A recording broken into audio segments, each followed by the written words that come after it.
嗱，好似最近我都有個 case 咧，就係佢係張單咧，佢哋以為自己係供20年啊，或者10幾年，點知道原來我睇翻張單咧，咦冇喎，呢度冇寫明佢係供到20年或者供到幾多歲嘅喎。香港嘅過去20年嘅單嘅設計咧，大部分都係18歲啦，即係18年，18年啦，有啲係21年啦，有啲係25年啦。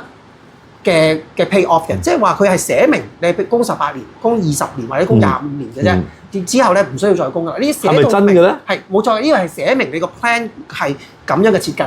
OK， 但係以前嘅 plan 咧就唔係嘅 ，even 喺加拿大嘅 plan 都係嘅。加拿大大部分嘅 plan 咧都係10年、15同20年嘅啫。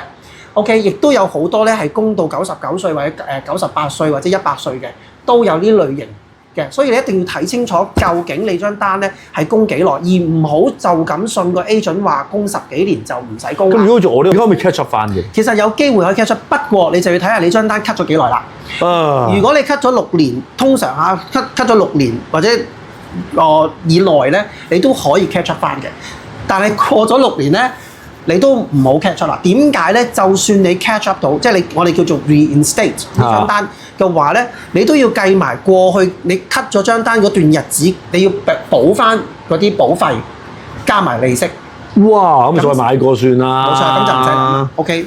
真係唔該晒。同埋當時亦都要再幫你去做個身體檢查啊，諸如此類嚟嘅。咁所以記住大家咧，如果你買咗好耐嘅單，或者你喺香港已經買咗嘅單，你要 make sure 呢一個保費啊，你要繼續俾嘅。Suppose 除非你寫咗係20年、係15年咁樣，如果唔係就記住要小心啦。如果唔係咧，就好似頭先咁，你地址又未改，根本上佢揾你唔到。